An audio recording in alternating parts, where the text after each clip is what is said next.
Apakah teman-teman pernah menyadari bahwa saat Indonesia dijajah oleh Jepang, justru kegiatan kesenian dan kebudayaan malah terlihat semakin aktif? Di tengah situasi perang, pembatasan kebebasan, dan tekanan militer, kenapa seni tetap berjalan? Bahkan dalam beberapa bidang justru berkembang. Apakah itu bentuk kebebasan atau ada strategi tertentu di baliknya? Untuk memahami hal ini, kita perlu melihat kondisi Indonesia pada tahun 1942, ketika Jepang mengambil alih kekuasaan dari Belanda dalam konteks Perang Dunia Kedua. Jepang tidak hanya ingin menguasai wilayah secara fisik, tetapi juga ingin membentuk cara berpikir dan sikap masyarakat Indonesia. Mereka menyadari bahwa kekuatan militer saja tidak cukup. Jika rakyat tidak mendukung, kekuasaan akan rapuh. Karena itu, Jepang menggunakan pendekatan yang lebih strategis. Budaya dijadikan alat untuk mempengaruhi opini dan emosi publik. Dari latar belakang inilah lahir Keimin Bunka Shidoso yang didirikan pada tahun 1943 di Jakarta. Secara harfiah, namanya berarti Pusat Kebudayaan untuk Pencerahan Rakyat. Secara resmi, lembaga ini bertugas membina dan mengembangkan kegiatan seni dan budaya. Namun, secara fungsional, lembaga ini menjadi wadah bagi para seniman Indonesia untuk berkarya dengan arahan tertentu. Karya seni, sastra, dan pertunjukan diarahkan agar mendukung kepentingan Jepang dan membangun citra positif terhadap pemerintahan pendudukan. Jadi, secara konseptual, Keimin Bunka Shidoso adalah lembaga kebudayaan bentukan pemerintah Jepang yang berfungsi sebagai pusat aktivitas seni sekaligus sarana pengaruh ideologis terhadap masyarakat Indonesia. Lalu, jika seni dijadikan alat strategis seperti ini, apa sebenarnya tujuan utama Jepang mendirikan lembaga tersebut?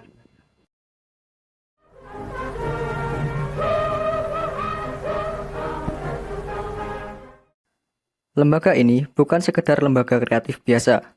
Jepang punya rencana di balik keterampilan para seniman Indonesia. Yang pertama, wadah propaganda Jepang. Tujuan yang paling utama adalah menjadikan seni sebagai alat propaganda. Jepang tahu kalau rakyat Indonesia lebih mudah digerakkan lewat emosi. Sehingga, melalui organisasi ini, seniman-seniman di Indonesia diarahkan untuk membuat karya yang mendukung upaya perang Jepang. Yang kedua, pengawasan karya seniman pribumi. Semua hasil karya seniman pribumi harus melewati sensor lembaga ini. Tujuannya agar memastikan tidak ada pesan perlawanan atau isi yang menyimpang dari kebijakan militer pemerintah Jepang dan dapat menggiring opini publik. Yang ketiga, menghapus jejak budaya Barat. Jepang ingin menghapus sisa-sisa kebudayaan bangsa Barat yang dianggap merusak. Sebagai gantinya, mereka menanamkan apa yang disebut sebagai semangat Asia Timur Raya ke dalam diri setiap penduduk Indonesia saat itu. Dan yang keempat, meningkatkan keterampilan kesenian bangsa Indonesia. Jepang juga ingin meningkatkan keterampilan dan wawasan kesenian bangsa Indonesia. Mereka menyediakan pelatihan dan pendidikan bagi para seniman Indonesia. Tujuannya adalah untuk menciptakan seniman yang dapat memproduksi karya seni yang sesuai dengan selera Jepang dan juga dapat membantu menyebarkan propaganda Jepang.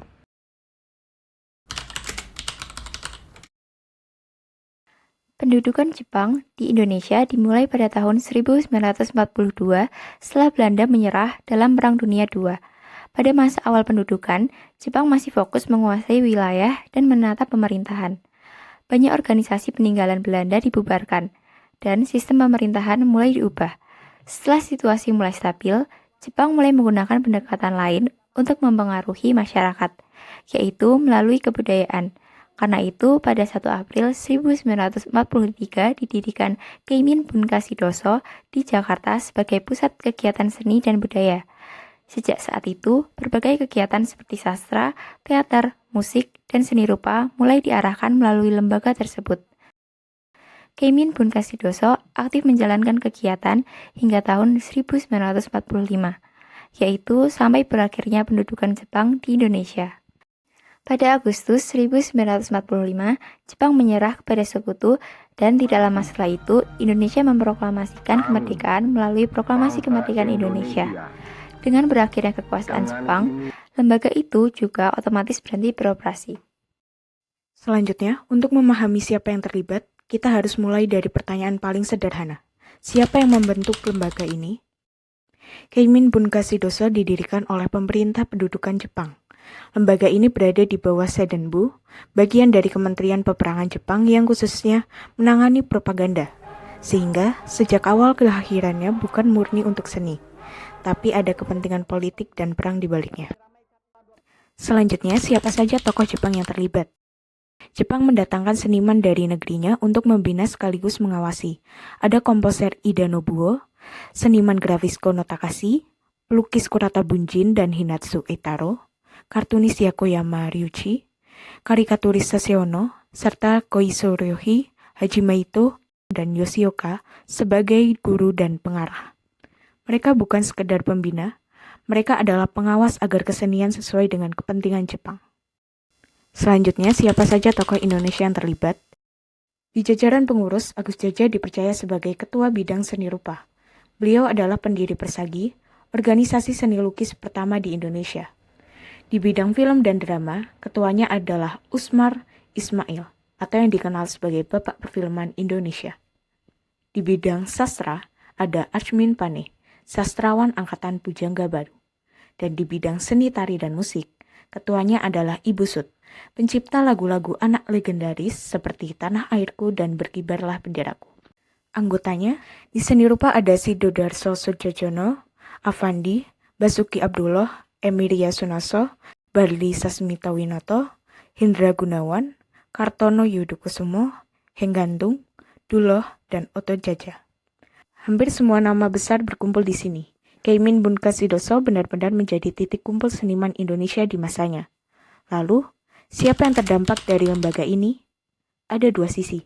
Sisi pertama, para seniman sendiri. Banyak yang merasakan dampak positif. Untuk pertama kalinya, seniman Indonesia mendapat dukungan material dari pemerintah. Barli Sasmita Winoto mengenang. Di zaman Belanda, cat minyak sangat mahal. Tapi di zaman Jepang, kami diberi cat, kanvas, kuas setiap bulan. Tapi ada sisi kedua, masyarakat umum. Di balik gemerlap seni, ada kontrol ketat.